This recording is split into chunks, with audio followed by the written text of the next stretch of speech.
Hey, again, welcome everybody to week 4. This is session 7.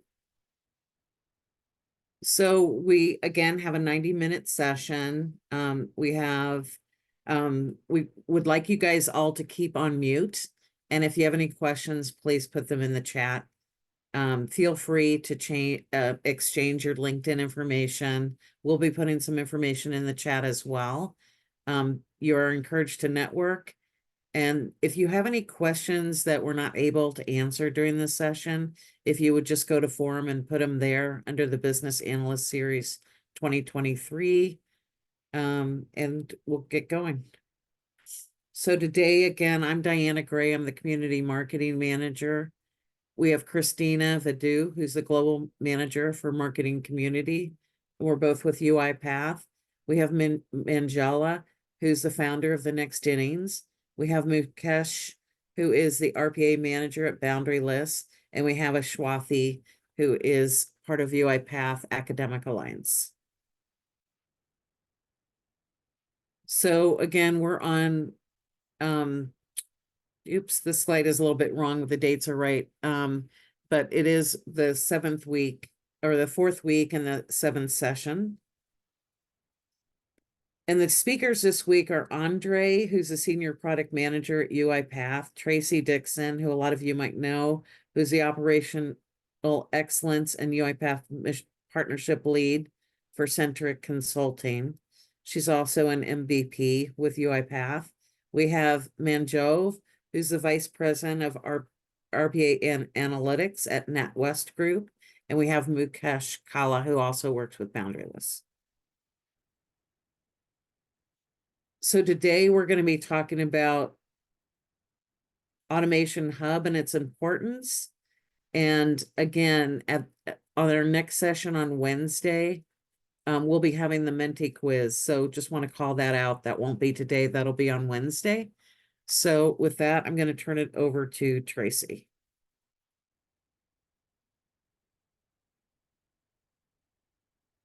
All right. We'll share my screen here.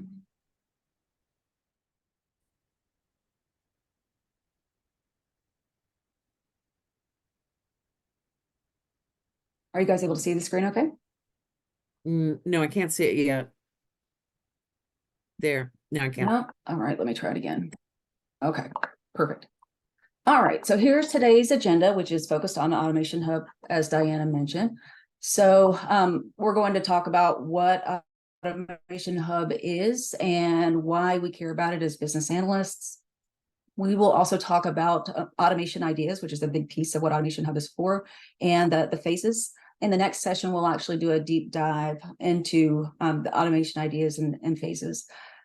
We'll also talk through idea profiles, how you progress through automation using Automation Hub, personas, so folks that would be interested in using Automation Hub across your organizations, and we'll show you how to get there.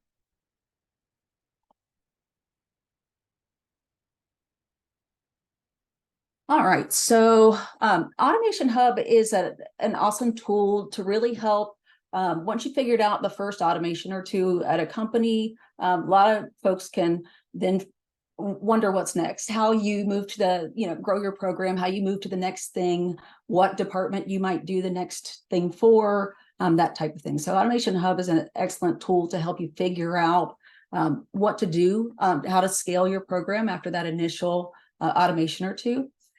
It also helps folks have a central location to find automation related things all together. It can be a little confusing sometimes, especially for outside users, because there's so many pieces to the platform. There's a lot of icons, there's a lot of functionality. So Automation Hub is a nice central location for everyone to find things, so one place for them to go. And a number of different roles can do that as well. And then you also want to, be cheerleaders for your automation program. You want it to grow and continue. You want to talk about all of the good work that's been done. So Automation Hub is really nice for that, to show visibility into what's going on with the program, even if it's something where folks may not be involved every single day in automation currently. So Automation Hub is part of the Discover activities. So you can see idea capture and management is really central, although it can be used, throughout the life cycle of automations as well. It first comes into play there. So It's really that central tool where you want folks to submit their ideas. You want them to have a place to capture it. And it can even go beyond that, to submitting a lot of information along with the ideas that really help you later on in the process, help you figure out exactly what needs to be done and estimate it better. So the first key use for Automation Hub is centralize everything in one place related to automation. So you can see what ideas are out there. You can track where they are in the pipeline. You can track whether it might be not a good idea and rejected, and users can see that all along the way. So centralized ability to capture things and to see where they're at in the process.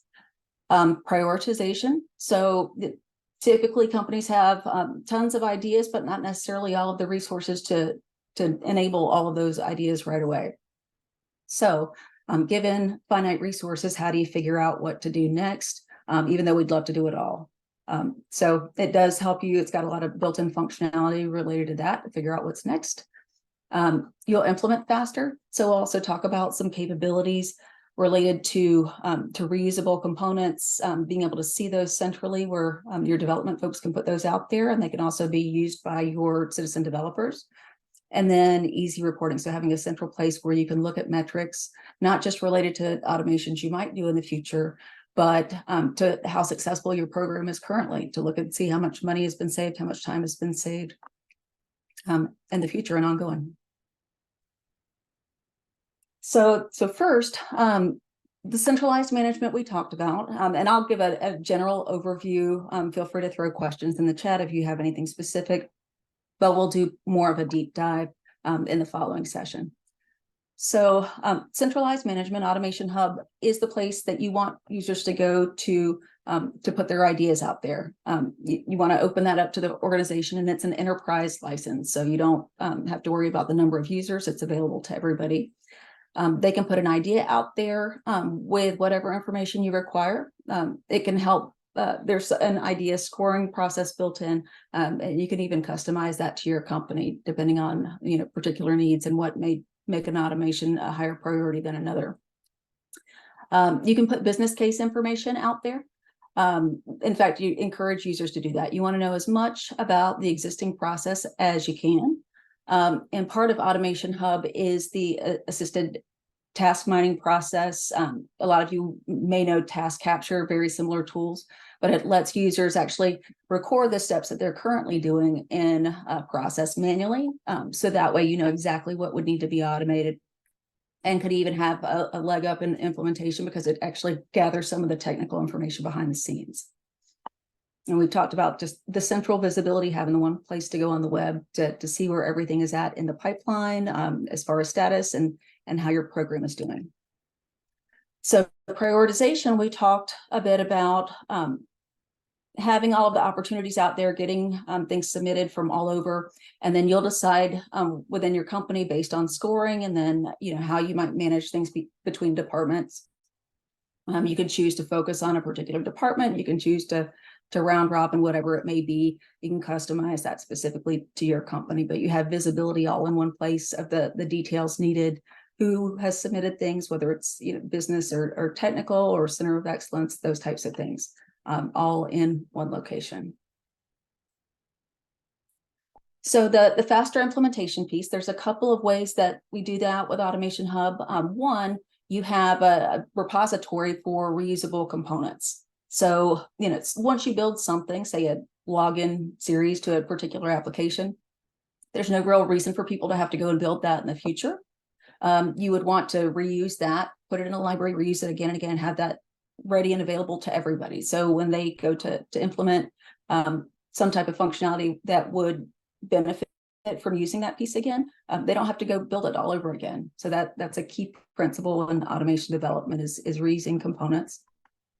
You can also put all of the project documentation out there, anything related to the current process, reference materials, or information after you've completed the implementation as well. All of it can be kept in that central place. So users have a place to go to learn about documentation.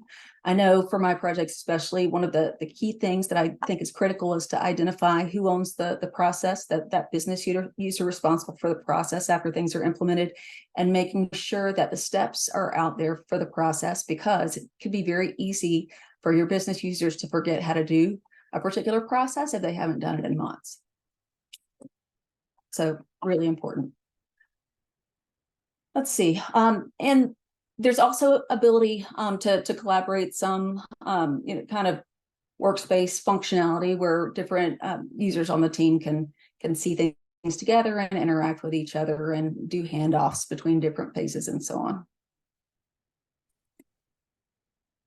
So easy reporting.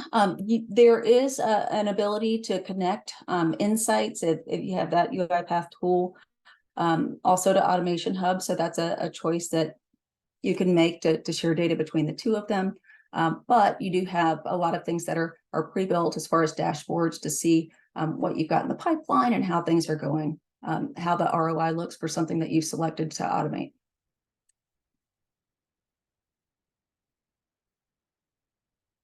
All right, so depending on the role, there are different benefits for Automation Hub.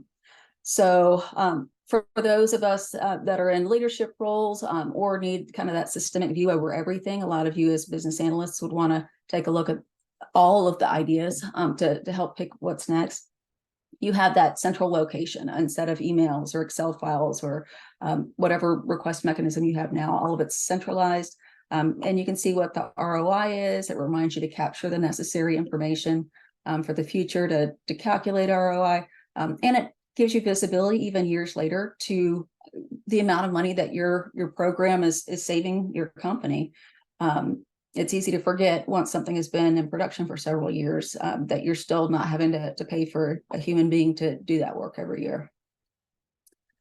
As far as citizen developers, they have a place that they can submit ideas. You always want to encourage folks having, that are there with boots on the ground. They know where the processes are needing help. They know what they hate to do most every day. So you definitely want to get them excited and involved in the process and submitting any good ideas that they have about where to go next. So they also have that ability to communicate with folks throughout the automation process and to see where things are. They can see their idea from it being just an idea they submitted on their own to even seeing that being implemented and see the ROI on it. And then on the whole, employees are able to see everything together, to look at the fruits of their submissions, to reuse components, to have that available, but not have to go looking all over the place for different things. If they want to know really about what's going on in automation, they're available to do that in one place.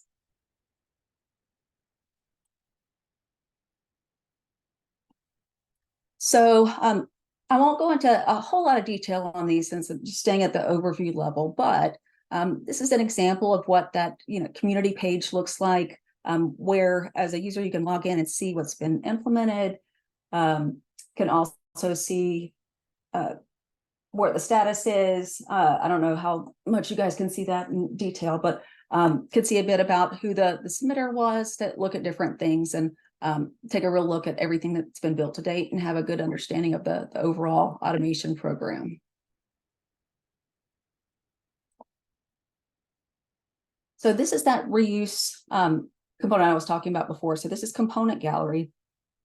You can put things out there like a template. Say you have a particular template with all of the right things in it, with annotations in the right place and logging and things that you like that are specific to you. You can make that available to others, so then they can benefit from that as well. And in addition to things like the templates, you can also put completed activities, things that'll make it easier for other folks to do a particular thing in the future, or things that have helped you. So documentation repository, this again is that central location. Everybody always wonders where the documentation is for a given thing. Having not only the automations there and available, but having all the documents related in one place could be super helpful. And then we talked a bit about task capture or assisted task mining. so users can sit and record. In fact, some companies even will require that whoever submits a given automation idea actually do the capturing of the current process. So you can really see the details of what needs to be done. So that's a nice thing to have. And this can be done with assisted task mining all in the cloud.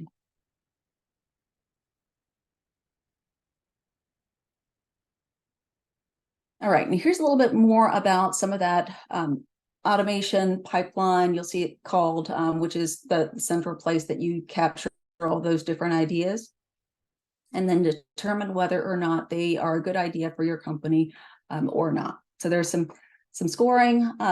This idea scoring won't go into a lot of detail on that, but the documentation is available where you can get into further detail if you'd like. Folks that submit an idea will see some next steps in the process, and there are different workflows, whether something an idea there, and we'll go into further detail in the next session about what that looks like and what the phases are, how that works in detail.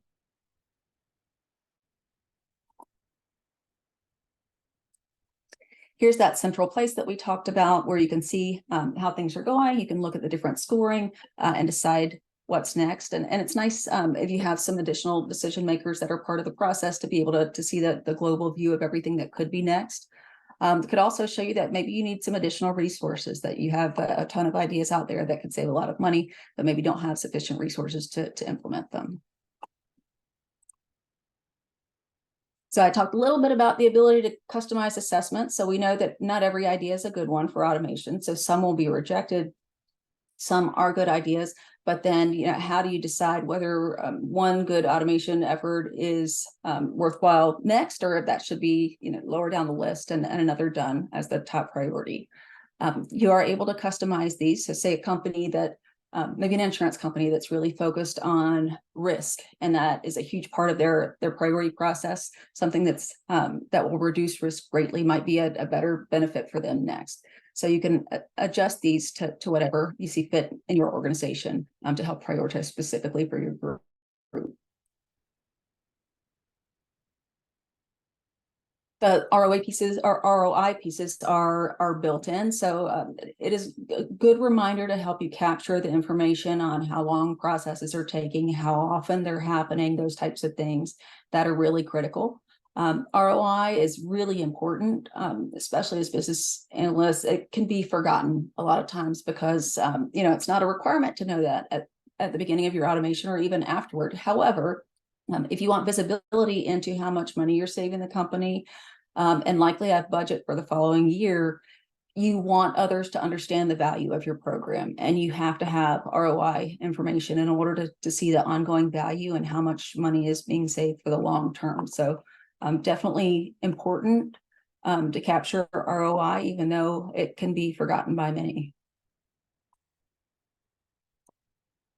I did talk about Insights before. So Insights is UiPath's reporting tool. So you can see kind of how things are going, how many successful transactions occurred, hours, things like that. There's a lot of built-in dashboarding. And this tool Automation Hub can directly integrate with Insights. So you have that together in the one place. And your executive folks and business managers often really, dashboards and, having visuals really speak to them about the ongoing effort more so than like a spreadsheet of your existing automations or your pipeline. So definitely recommend that you use the dashboarding and reporting tools in order to communicate the program to other folks. And then citizen developer support. So we talked about that community. Folks can look at what was submitted by others, see ideas from others. You have some ability to do some governance and have really a community location that they can collaborate together about ideas or about being stuck, or needing some help in their effort from the COE or others, but have that group ability to help each other. And then just high level, as far as the idea phases, this is really where each of the different workflows, whether it was submitted by the COE or a business user, we'll go through these major areas. So again, next session is where we'll do a deep dive on this, but We have a number of different folks that would submit ideas. Could be the center of excellence. It could be a business user or a process owner, that type of thing. Not every idea is a good one. There are things that maybe it's a duplicate. Maybe it's too variable or not consistent enough, perhaps to be a good automation candidate. So that idea phase is where you take a look at ideas from different folks and then reject those that may not be good candidates. And then the rest would move forward. The assessment phase is where you dig in a bit into what the details are and whether that is a good idea, where you'd be able to better evaluate and estimate whether it's a high complexity item and it would take a longer time than something that's low complexity. So you look at all of the details and then figure out whether or not in the next phase, whether it really should move forward. If it should move forward, where it is on the priority list compared to other things. So that qualification stage is where you would look at choosing the ideas that you're going to work on next. And then implementation is where things get developed. So developed, analyzed, developed, and tested, and then actually move into production. That is it on the automation idea phases. I'll transition it over to you, Manoj. Thank you, Tracy, for that. And thank you for the nice intro on the Automation Hub. Hello, guys. My name is Manoj Batra. And first of all, thank you for joining on Busy Monday. So it's been, I guess, 14 years since I joined this IT industry, and I'm currently working with one of the largest bank in the UK as a vice president in the RP analytics domain. I'm also a UiPath MVP, and I create short content on social media platform like YouTube and Instagram. My handle name is VarbinetRPA, and I've just pasted my LinkedIn profile in the chat so we can get connected if you want to. And first of all, let me just share my screen with you. I hope everyone can see it now. Yes, no? Yes, you can see that? Yes, we can see it. Thank you. Perfect. Perfect. So as you know, the topic for today's session is Automation Hub, and the base of Automation Hub is automation idea. And I asked ChatGPT about what is an automation idea, and to my surprise, ChatGPT was not able to give me the right answer. So maybe somebody from the chat can provide me the answer on what an automation or what an idea actually is for automation. Anybody can answer in the chat.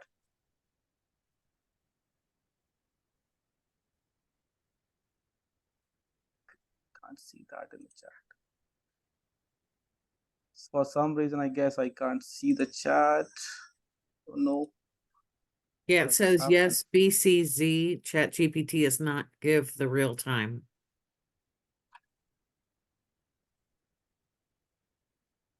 Okay, so automation ideas are just so it could be, think of any automation, think of any problem or any kind of a mundane thing that you think leads to any kind of a unproductivity, or you need some more time to do that process, or you want to make any process error prone.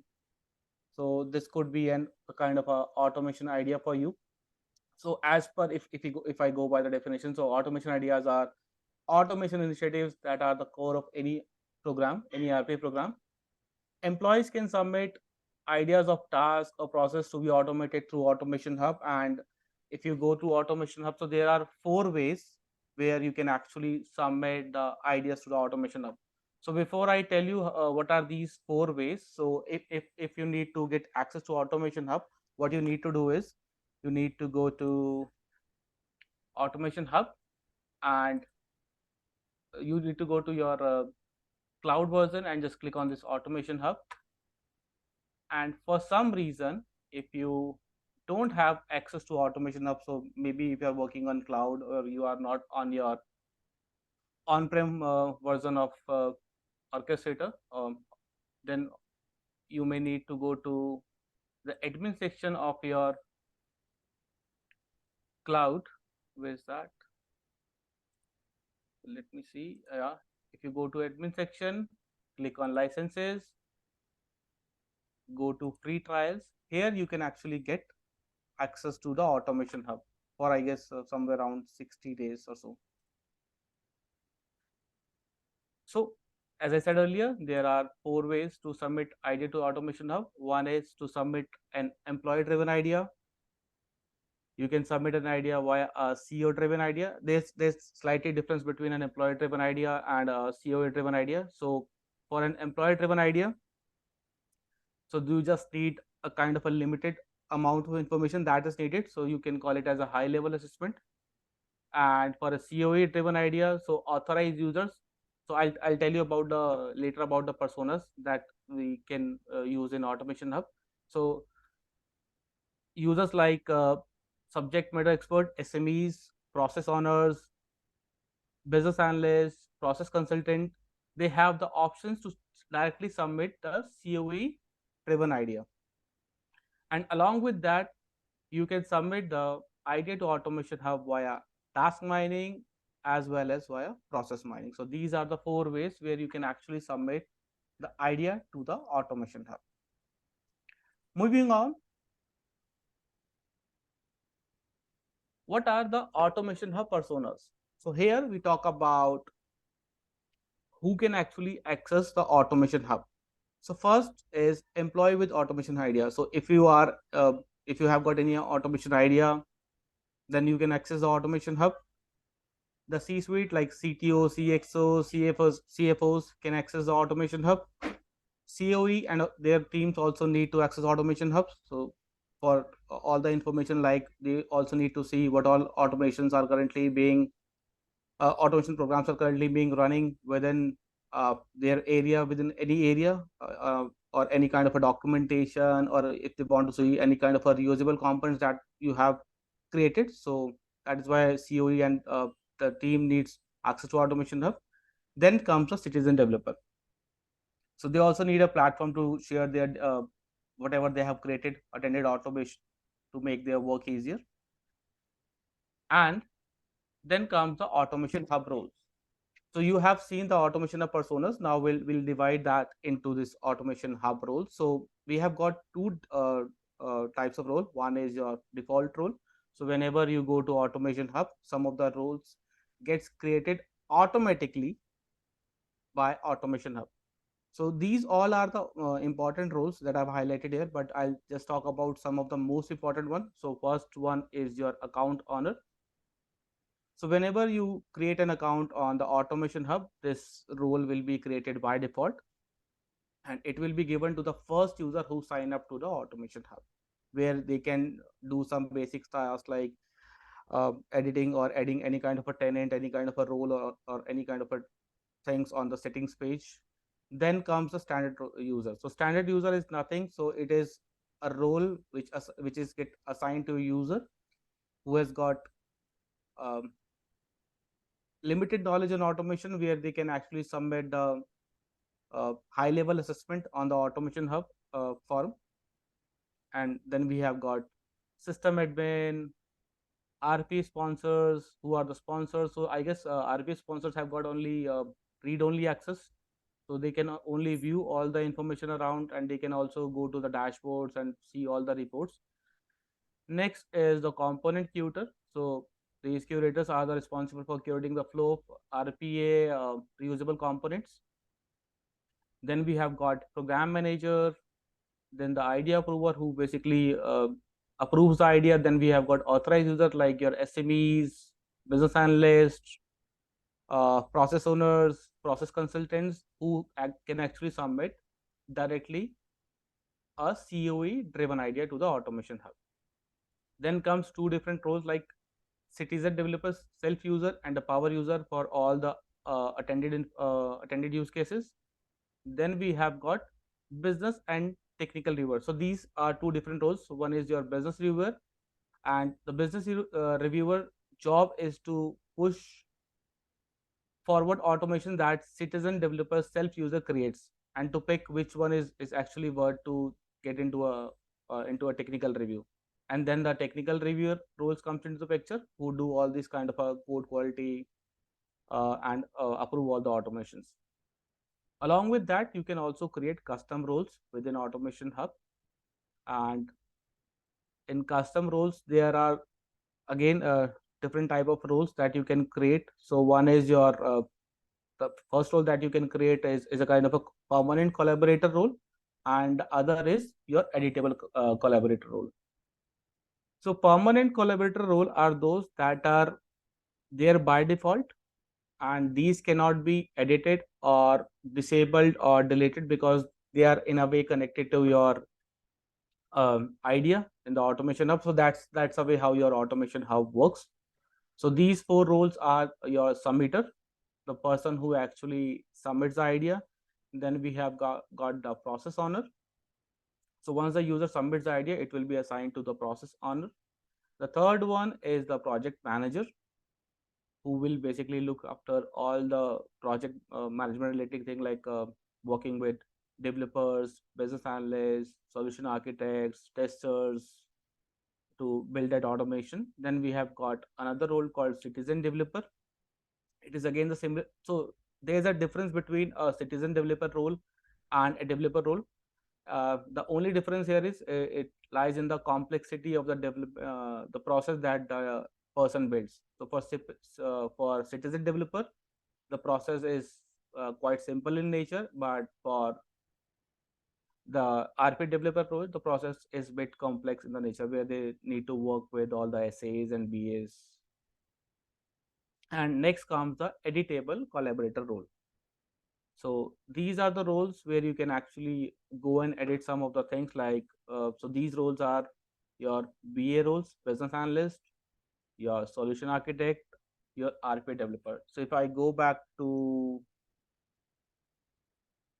the screen again, so if you go here, so this is my dashboard which Tracy has shown you as well.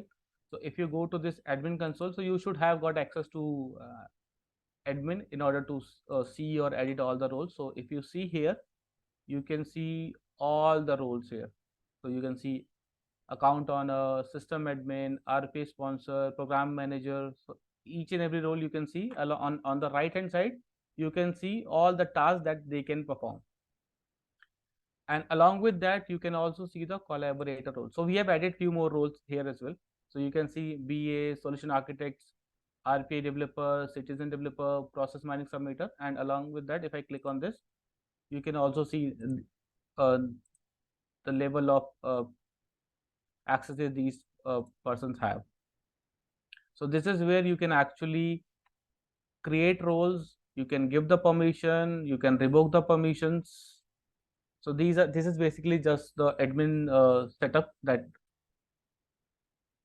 you need to do here. If I go back to the slides again, so the next slide talks about the phases and status of Automation Hub. So as you know that there are 4 ways to submit an idea to Automation Hub. So we'll just focusing on the first two ideas. One is your COE driven idea, and the other one is your employee driven idea. So the first phase is, so if I go with the employee driven idea, so the first person needs to submit the high level assessment, which will be basically seen in the next slide. So first is employee driven idea, where the person just fills the high level assessment detail, and then it will go to the project manager or the idea approver for the approval part. And if I submit just the COE driven idea, so this idea phase will be eliminated and it will directly go to this assessment part. So let me just again go back to that page and show you how these things works. So if I go here, submit idea. So I'll not show you how you can actually submit it, because we'll see that these things tomorrow. So here you just need to select any department, and then comes the idea type. So one is your employee driven idea, and the second one is your COE driven idea. So if I first select the employee driven idea here and click on next, you can see that it is just asking for some of the high level details, like the automation name, the description, why do you want to do that, pain points related to that automation or the idea, what is the negative impact if this doesn't get automated, and after that there's a subsection on the high level assessment where you will be asked some simple questions like the decision have straightforward rules, how do you access the data, whether the data is formatted or not, and is there any kind of a changes you are expecting in that manual run that you're doing in the next 6 months or not. And if you have got any kind of a documentation available, you can just put it here, and then you can assign a process owner. So this is a role that is there by default, the second role. But if I choose the COE driven idea and just click on next, so you will see that the whole UI got changed and it is now asking for more details. So there is no concept of your high level detail. It is just asking me all the detail level assessment where I need to tell them why do I want to automate this process. So you can choose between cost, quality, productivity. We'll see that tomorrow as well in the session. And again, the same question, environment stability.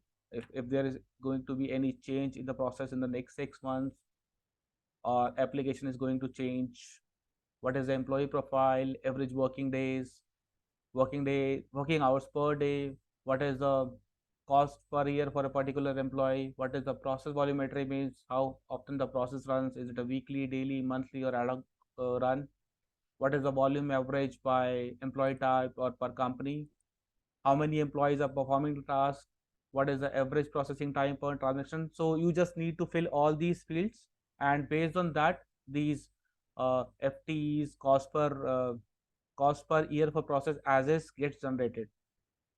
Then the next section talks about the ways of working, where you need to select the process peaks, whether you have got any kind of process peaks or the process run as it is, what are the average number of steps, in how many ways the process can be completed. The next subsection is data input, then your applications that are going to be used in this automation, and then again based on that, once you fill all this information, these numbers will get generated and you can now assign a process owner to that. So that is a difference between a COE driven idea and your employee driven idea. So first phase, as I said earlier, this phase will be eliminated if okay, let me just go back to the slide again. I guess it is not presenting. So first phase will be removed for the COE driven idea. It will directly go to the into the assessment phase, and employee driven idea will be approved by somebody within the organization. So in the assessment phase, we just review that, okay, whether the automation is so idea that it is not an automation. So the idea that you have submitted is valid, or is it duplicate, or is kind of a thing that we can do later, or is a critical thing that we can automate now. So we'll just assess that into that, and that will go to the into this qualification phase. So in this qualification phase, you can also see that there are different statuses as well: on hold, awaiting review, approved, rejected, archived. So both your employee driven ideas and your COE driven ideas will be a part of the same decision process from this step onward. So in this step, you have got a program manager, and along with you have got other decision makers. It could be RP sponsor, it could be anybody, and they will analyze the estimated benefits and cost and decide which idea will progress to this implementation phase. And as you can see here, this implementation phase is divided into 4 different stages: analysis, solution design, development, and your testing.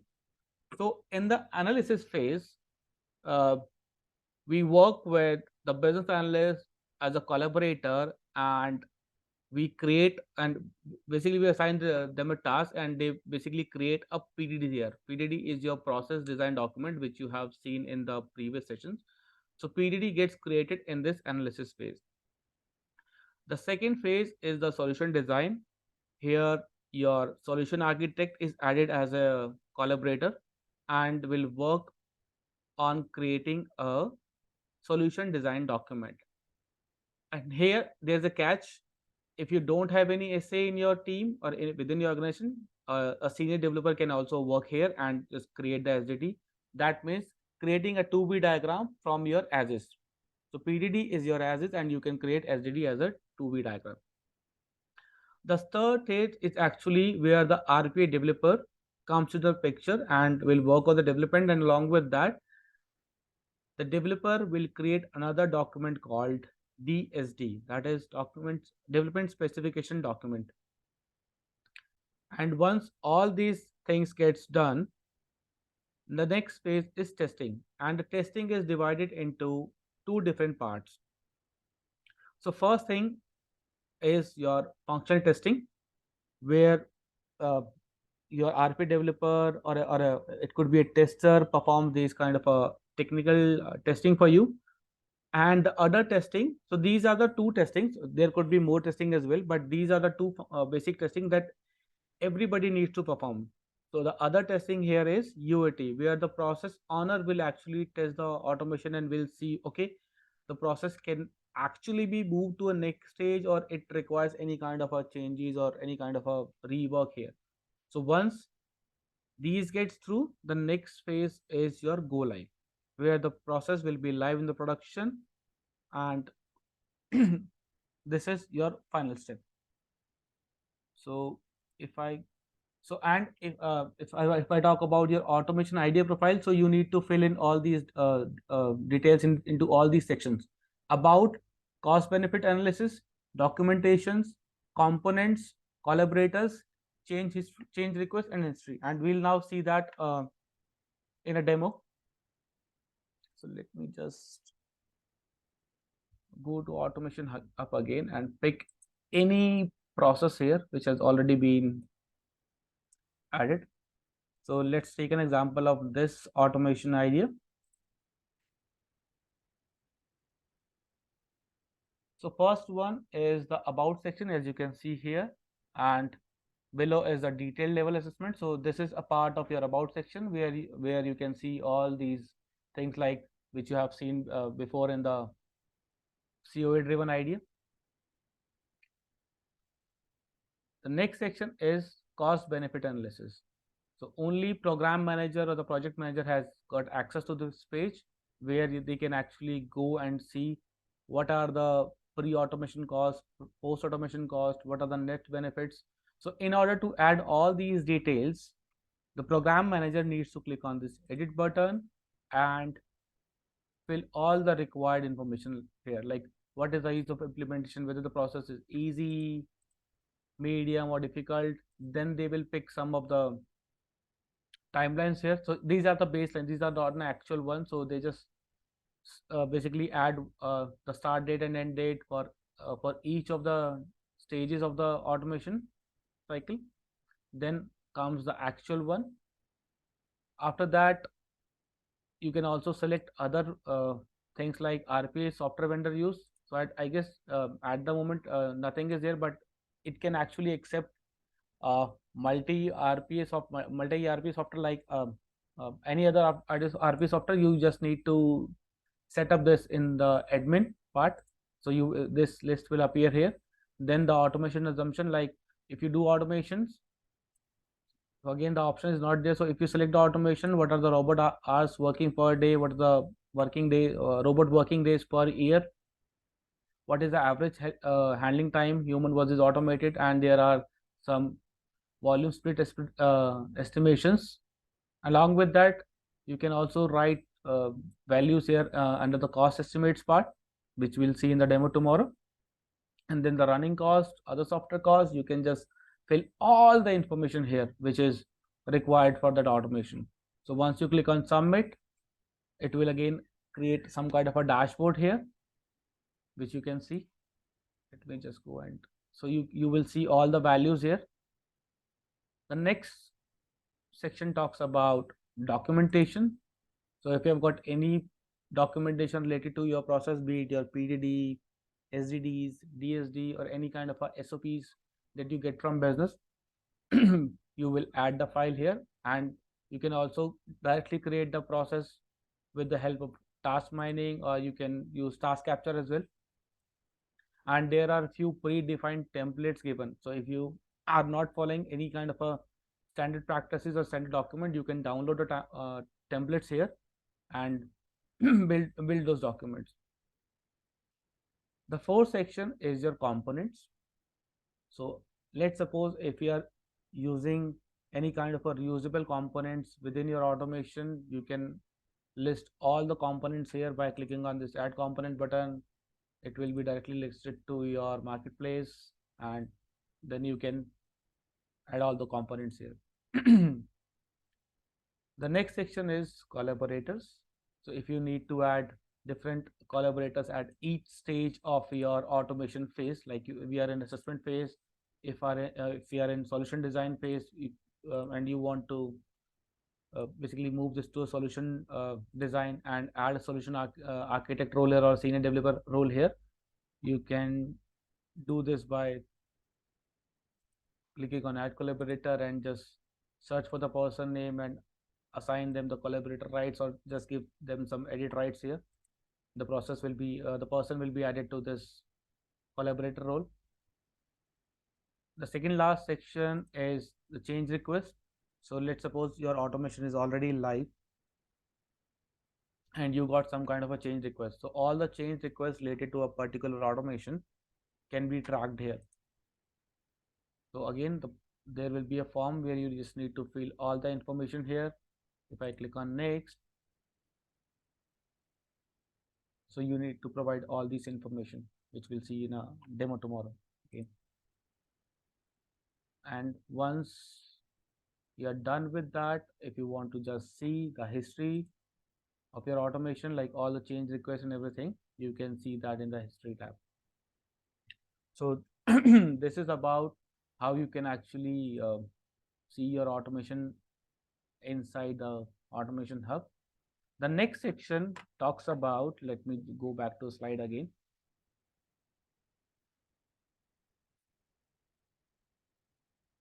About the performance and cost tracking dashboard. So we have got two dashboards and two reports available on Automation Hub. So first one is, if I go to the dashboard, so if you see here, first one is your automation program performance. Then we have got average automation cost, planning report, and the cost report. So we'll go one by one on that. So first I'll select automation program performance. So here you will actually see all the automations that are basically live. So there are and there is one more thing that you can also do here. You can just filter it on the basis of monthly, quarterly, on the yearly wise. So it is basically giving you a kind of a projection on how your automation program is going for a particular year. You can also download that into a particular format. And the next section talks about the 1 year estimated benefits that you generated from the automation. So these two dashboards are available here, and the other dashboard here is average performance cost. So for this, you need to enter all the cost related information within your automation idea. If it is not added there, so then the cost and your ease of implementation, these things will not appear here. So this generally talks about the cost that you have saved, and you can also do a kind of a filter on the complete cost of the automation versus the running cost. Similarly, we have divided this into 3 categories: easy, medium, and difficult. But the thing will remain the same, all cost. If I just select the running cost, so this implementation people cost will get removed from here, as you can see here in these table. So if I select all costs, you can see implementation people cost is there, but if I just remove that, this will not be there. Then the next part is your planning report. So it is a report where you can actually see how your automation is doing. Like what was the analysis for a particular automation, baseline, what was the actual and what was the delta. So for all the automation that are running within organization, you can see that, and along with that you can also put a filter as well,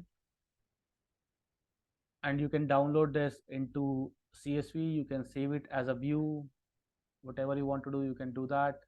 The next thing is your cost report, where you can again see some of the things like what was the automation cost, what was the robot cost, what was the per employee cost, everything, each and everything you can see here on this report, like what was the total cost before automation, what is the total cost after automation, how much money that you have saved, each and every detail. And along with that, if you want to add more columns, so there are plenty of columns you can add here as well. So this is how you can actually see your dashboard. And if I come here, you can also see the automation pipeline here. So this basically gives you all the automations that are running within your organization. And again, you can do a filter on all these columns, you can sort, you can save the view.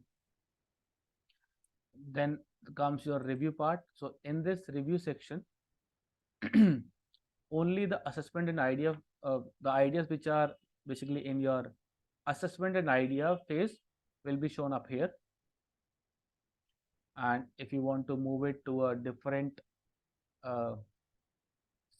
state, you can also do that. It is taking some more time, but if you want to see your idea here, you can also see that here. And again, if you have got admin access, you can just, so there will be a button that will be appearing here on the bottom right, where you can actually move the process to a different status, like this transition idea. So this button will appear there as well, and you can choose a transition phase, and it will be moved to the next state. Similarly, if you think the idea is not worthy, you may want to delete it, then just click on delete. And once you delete that, click on delete, you need to provide why you want to delete it. I'll not delete that. So this is the these are the reviews. Then comes your decision pipeline. So your idea is now qualified. It is now under this qualification phase. So if I just scroll it a bit, you can see that 3 of my ideas is now under this qualification phase. And now you need to see, okay, which idea I want to move it to a next section, or I want to first implement it. So there are plenty of ways where you can actually see. So first thing is, like, you can select, okay, I need to first pick the idea based on the priority where the automation potential is more than 75%. So I just go ahead and select that. So if I see here, this idea has got automation potential more than 75%.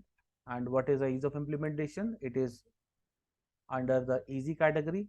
So again, if you want to transition the idea from qualification approved to implementation phase, you can do that here as well.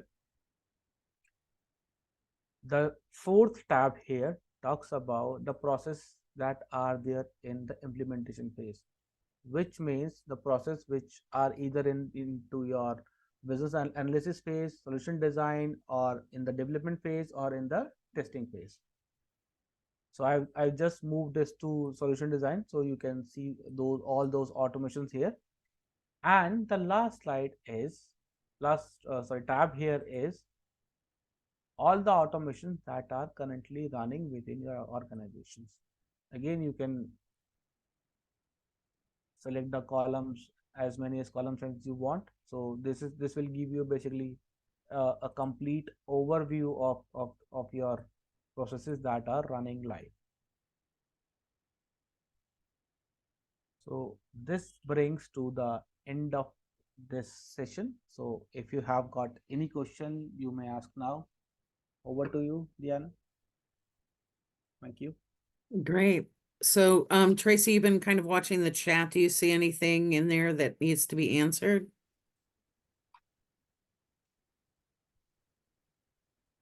You're on mute.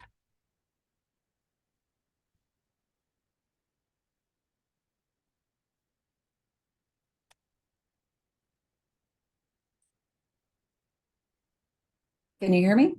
Now I can. Oh, it wouldn't let me unmute. No, everything's been answered as people asked. I don't think we have anything outstanding. Okay, so if anybody has other questions, we're not answering any cost questions. You guys should really talk to your sales reps about those. This is really just on the BA series content. So if anybody has any other questions that they'd like to ask Tracy or Manoj, please just either raise your hand or take yourself off mute and ask.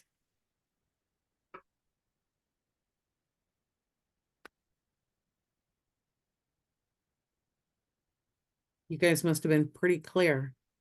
Do you guys have any questions about anything else?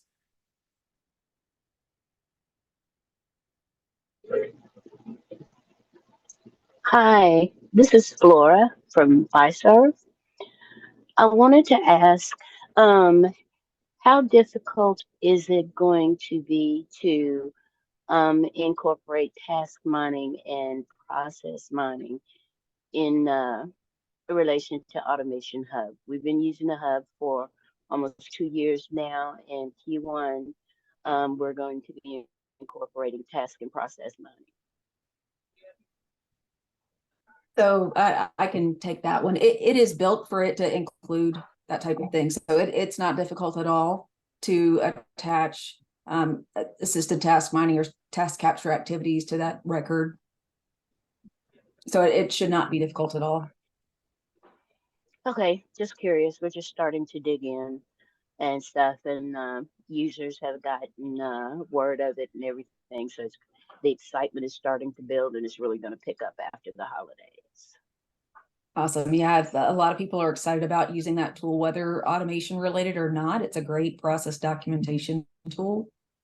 So I always encourage people to use that to just to document or to, have some knowledge share regarding what they do, because it, who looks forward to writing a bunch of steps and screenshots for their processes regardless.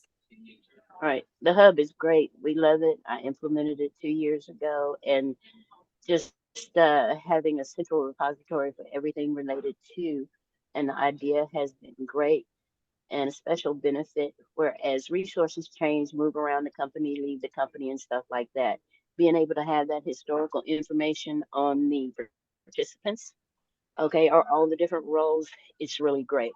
It's really great. Thank you. Okay, I'm off my soapbox.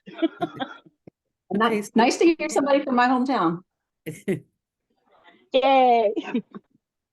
So we have a question from Praharsha. You want to ask your question? Yes, so what are the challenges associated to cross-browser automation and in Automation Hub? I don't know that I know specifically of any challenges related to that. Is there anything that you have in mind that you wanted to have addressed? Or Manoj, do you know of anything? I don't think that browser automation is a different thing altogether, Parisha. So where you just need to build automation on the different browsers. But this automation hub, it's a centralized repository where if you have got any idea, you can post it and just work on the different stages of your automation idea lifecycle. These two things are quite. The implementation is really separate. These are requests to do a project and following through on that given automation idea, but I don't think there's any really specific stuff related to the implementation of something cross-browser that would impact Automation Hub.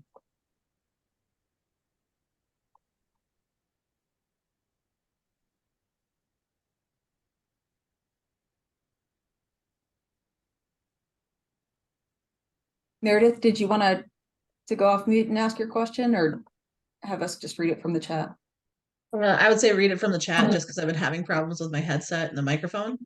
But if you could hear me, I've been going through and doing the online content, trying to keep up with the class and just learning a whole lot about UiPath, having come from other stacks. And it seems like with Automation Hub, they did a really great job of outlining every single step of the process and development. But when I'm going across Studio or some of the other tools, I don't get the same kind of starting framework to do the understanding from. And that means that when I'm looking at like what kind of questions at which steps I'm thinking about or asking, it gets a little different here because now I have a complex framework to apply to the tools in the background. So I was curious if we're looking from the framework that you just introduced and what you showed is kind of moving down that line. One, where do you see organizations getting stuck, clients or internally? And two, which step is the step where they get stuck more often than not? And two, if I took that same framework and I applied it to another tool in UiPath, which would be the home run right away?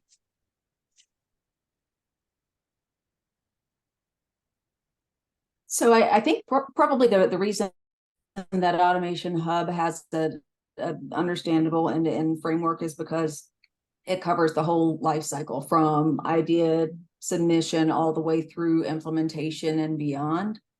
So that's why it makes sense that it covers all of the pieces, where something like UiPath Studio would be specific to implementation itself, which is, you know, a latter step in the overall process. Just the rest of them don't apply. So UiPath Studio, for example, is not a place where you can go submit automation ideas. So a lot of that early, you know, idea submission, process discovery type info just wouldn't apply to that tool. Manoj, did you have other thoughts? Yeah, right. Thank you, Tracy, for covering that. So I guess so I've been working on I guess more than 400 automations so far, and I guess the most stuck phase for us is the design phase, or I would say the requirement phase, where we actually don't get the right set of knowledge from the SMEs or the process owners. So this is the area where we get actually stuck. But I guess once we are through to this this step, and I guess the other steps would be quite easy for you, because that is a kind of a bottleneck for us. And I guess the other way, so what was your second question? Sorry. Looking Can you at the just other please tools in the stack. Yep. And Tracy did a good job explaining, and I understand where it fits within the system. What I'm trying to do is get a really great lens to look at all of UiPath, and Automation Hub seemed to answer all of that kind of hungry brain question in the background of how to apply. But then wanting to know where people get stuck and then how to kind of speak to that sticking point. I can speak to getting stakeholders involved and process owners and making sure there's buy-in so that we're getting really great information at the start, so we don't have that as like the sticking point. I think essentially you answered my question between the two of you. And just overall, project wise, I know I've done some presentations for project managers and BAs on some of the common traps. You know, not having folks do some training that are involved in an automation project. I would say at least in our projects, we like to have people at least do some kind of intro or starter training, because they don't really have an idea of what to expect in a lot of cases. So we'd like for them to have seen a demo or to understand what in the world automation means. And oftentimes they don't. So that can be a sticking point, where it takes people a little while to get warmed up to the idea if you don't have that requirement or training out there in advance. I think error handling, you know, what a human being perceives as an error or a potential error or something that could stop an automation is, they just don't think of it. If you get a pop-up, for example, on your computer, a human being's just going to press OK. It's not even going to come to their mind that could be part of the process or needs to be addressed, those types of things. So especially early in an automation program, usually there will be a few errors and things that are out of the normal cycle that we have to go back and capture, because it just, you know, it doesn't seem like anything that would cause an error to a user. So good error handling and kind of keeping a note on people's desks for a few weeks about anything that differs from what we've got documented, as a, you know, just letting us know, that is important also. Awesome. Thank you. So we have a couple more questions. We are getting stuck on defining our automation team. Getting buy-in from decision makers is our biggest hurdle. our success manager has been fantastic to assist.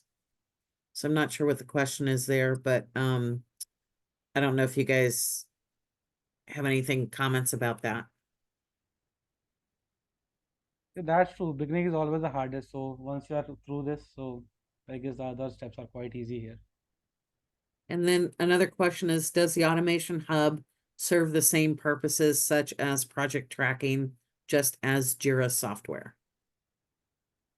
So I believe there's actually a Jira integration, but it does more than that in some ways, but it is a tracking tool for the idea and that similarity to Jira. I Okay, can add on that a bit because I've been getting that question lately. There's this the Jira and Automation Hub are not like replaceable because one is focused on the content and how you prioritize ideas and what do you need to collect in terms of information to prioritize those ideas. That's one.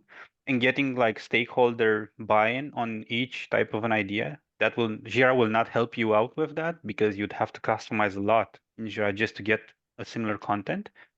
And then Jira is mostly focused on, implementation side. So that's why we have the integration.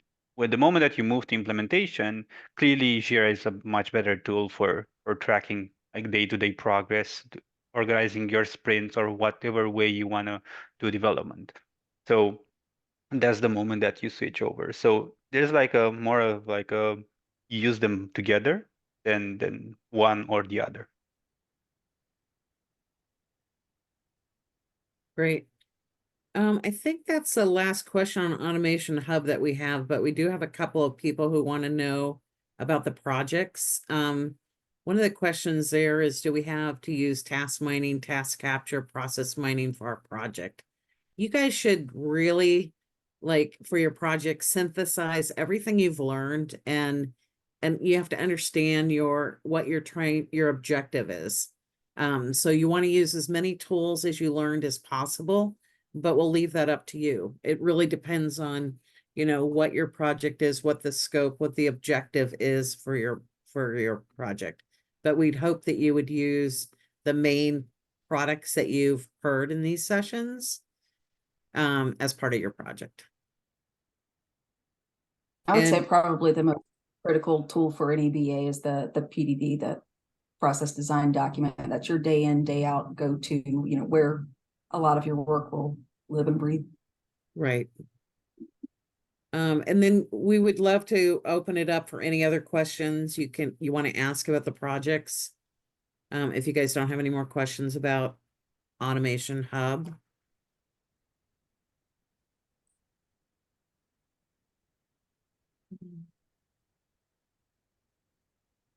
I did see one question, Diana, where let me read that probably. Yeah, Mahesh Jain. Question is from Mahesh Jain. Considering the next session would be the last class, would you be, no, this is for, okay, there's a question for, would you be able to provide a demo with a real life or business case for the end-to-end process? That was one question. Maybe we can just pick it up and Yeah, I think there- Mukesh has gone through the project as much as possible.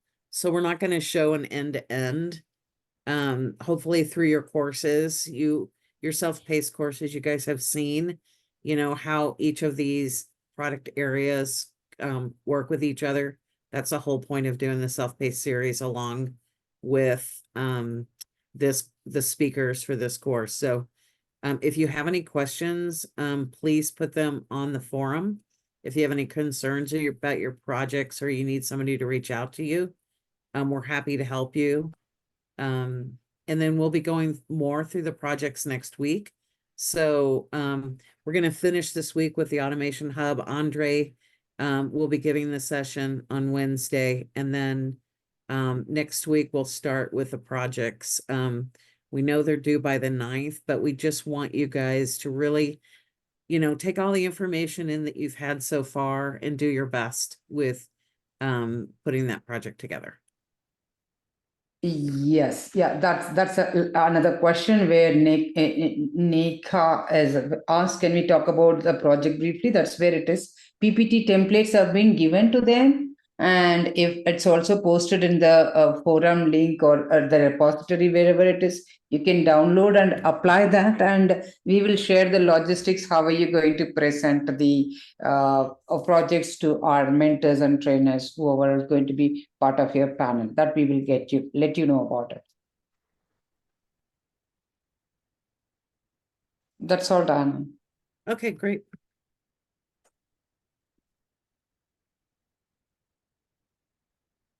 Okay.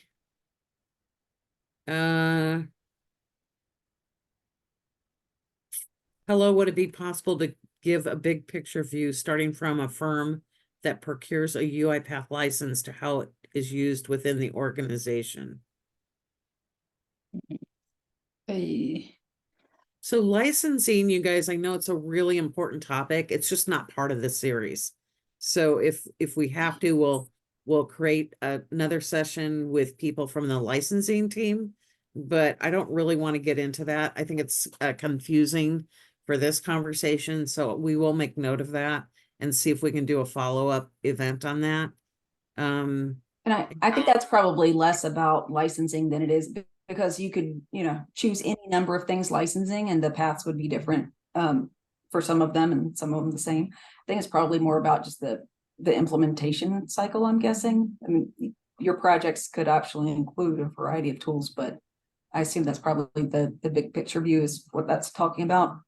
Automation Hub documentation actually has a good outline with some graphics on there that are pretty helpful, some infographics on the cycle start to finish, and then we'll get a little bit more into that next session in detail.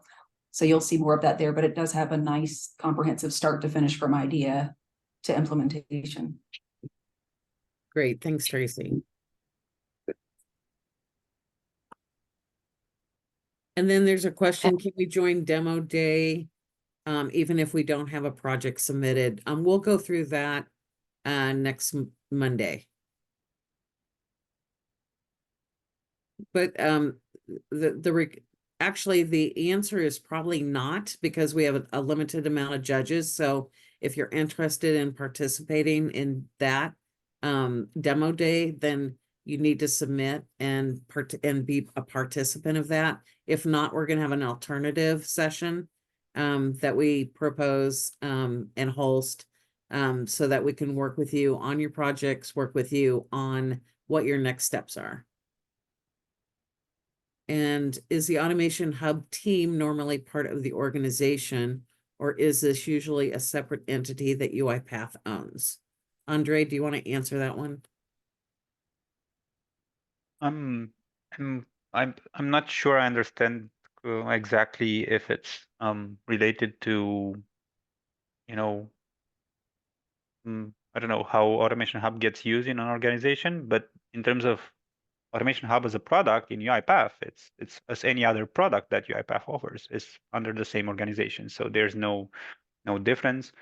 And in terms of this event, yeah, there's, in this case, I am the representative of Automation Hub as the team from the product team, and the rest of the speakers are MVPs. So that's kind of how things are organized. Andre, the question is basically to check, is there something we can download and install it from UiPath, just like that the other product, or they need to go through different procedures to get it done? I guess that's the question. You get access to it? Yeah, access it. So Automation Hub is available in Automation Cloud. That's one. It's available as with an enterprise license. So most new organizations would get Automation Hub with a standard license right now. In case you already have like an enterprise license without Automation Hub, as Manoj mentioned in the presentation, they can request a trial, so they can access Automation Hub for 60 days. And I think also from might be also from community. If you request an enterprise license, same, you can get an upgrade and get for 60 days. So that's basically the way that you can get access. Yes, this answers the question. Thank you, Andrew. Right, I guess we are good to go. Any other questions?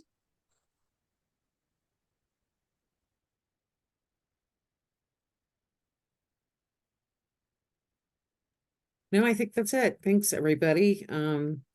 We appreciate everybody joining today, and we will see you on Wednesday. Thanks you. Great session. Okay, sure, thanks. Thank you. Thank you. Tracy. Yes. Thanks, everyone.